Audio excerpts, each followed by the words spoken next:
สิพาทุกคนไปเบิ่งยามแรงๆอยู่ซีบ้านเฮาหลังจากที่น้ำแห้งไปหลายมื้อเลยมื้อนี้ฝนตกก็น้ำขึ้นน้อยนึงลงมาเก็บปลาปุ่นตึงแห้งมาเบิ่งว่ามันสิได้หรือบ่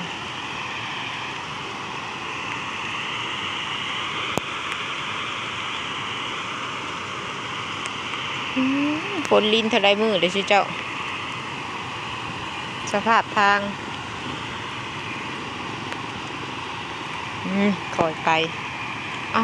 ได้อีลิโอ้บ่หาทางลงก่อนได้ท่าแน่สิเก็บน้ำนี่บ่อนหากินก็อยู่ใกล้ๆเฮือนนี่เลยสิเจ้าเนี่ยประมาณ10 กว่าเมตรก็หอดซียามนี้ก็นอนฟังเสียงน้ำไหลแต่ว่าช่วงนี้เนี่ยฝนมันขาดช่วงตกอยู่แต่ว่ามันก็ว่าพอสิแหงนะเจ้าต้องขอยองไปเป็นไข่พิลึกเลยพอดีลิ้นบ่พอสิแหงช่วงนี้นะพอดีไปย่างมาย่างคนทางกับเปื้อนแต่ว่ามื้อนี้น้ำเซขึ้นน้อยหนึ่งถ้าน้ำขึ้นนี่ก็พอได้กินอยู่ปลามีแต่ปลาขาวเป็นจังได้หมานอยู่บ่สิให้เบิ่งยามแรง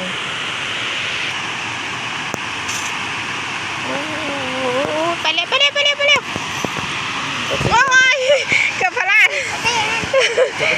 กับมันมีมาไหม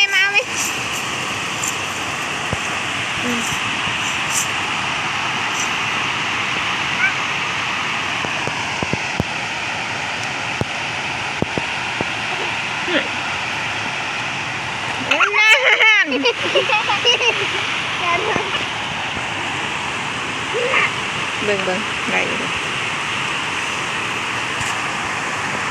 โอ้พอได้กินอยู่เดี๋ยวสิเจ้าลงมานอนเดียวถ้าน้ำขึ้นแห้งกว่านี้น้อยหนึ่งแห้งได้เลยส่วนลายปลาสิขึ้นช่วงประมาณจำนี้กับต้นมืดได้อีกแล้วอันนั้นก็ได้ได้อีกดูขาวอยู่ได้อีกเลยมาเอายังมาพี่นี่เก็บถ่ายขึ้นเก็บปลาก่อน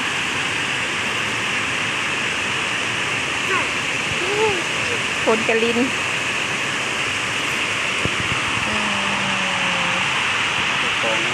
ปลาขับคลองยังดุติ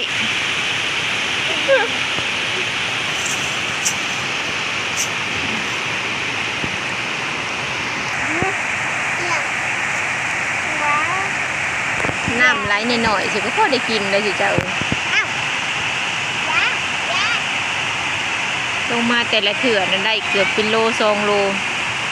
ปลานี่มันบกคมนะเพราะมันเป็นปลาบ้านเขาว่าปลาขาวมูลมันบ่เป็นปลาซิวถ้าปลาซิวเลยพี่ซิวรสชาติขมนี่ค่ะ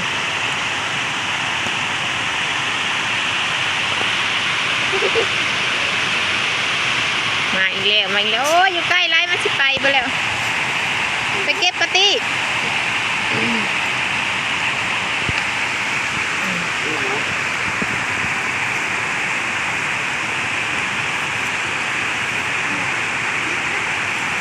สงสัยฝนตกแห้งอยู่ถึงคุณเนาะอยู่ภูคุณว่าน้ำซีจังมาเนี่ยแมลงนี่ปลาขึ้นแล้วแมลงปลาขึ้นหรือปลาลงอะปลาลงในเนาะยามนี่เอามาใช้คล้องโอ้ย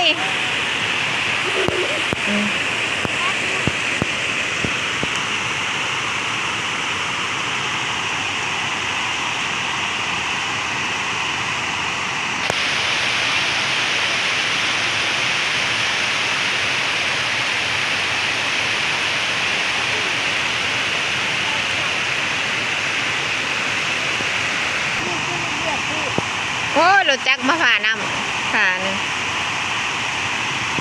มาตอกน้ำแล้วมันก็บ่ขึ้นเลยแม่นี่แหละตัวเจาะเอาน้ำก่อนแล้วเขาไปน้ำ จะไปซื้อน้ำก้อนแล้วสิขายจังหวะ เจ้าก็จือเราอยู่ดอกอ้าวคุณนันมาใช่ปะ โมได้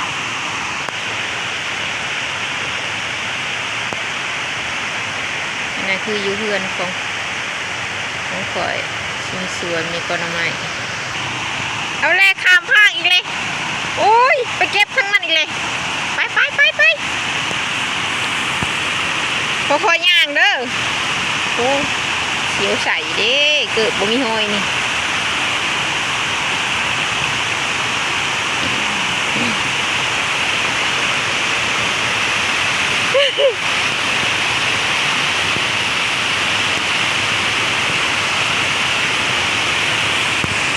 น้ำใส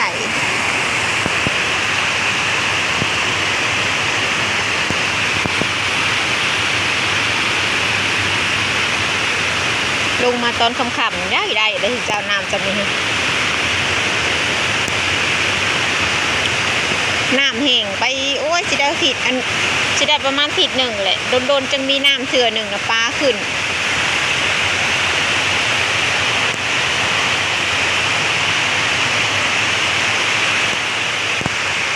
คือเฮือนขออยู่ใกล้เซนี่กระจอบเอาแล้วกลางคืนส่วนร้ายมันจะมีแต่ปลาขาวปลาใหญ่ค่ะบุคอยแบบปลากลมๆปลาดุกปลาคอค่ะบุคอยมีเพิ่มไปได้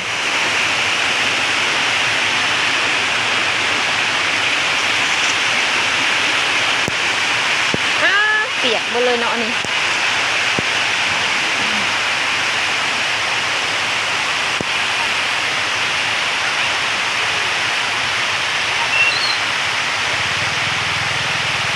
ปลาอย่างนี้ปลาดุก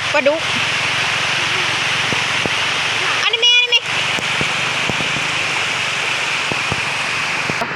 เบิ่งอีกหอบหนึ่งมารอโอ้มันเกือบโลเลยเด้นี่นะมีแต่โตขักปลาขาวมนอยู่เจ้าปลานี่มันสิมีรสชาติแซ่บกว่าปลาซิวมันสิมันเมนูดิบคือมุกเสฟ้ากระเยงอาหารแซ่บบ้านเฮา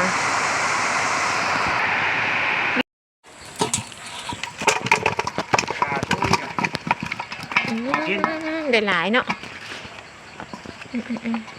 ปลา ได้หลาย กาช่วยลาย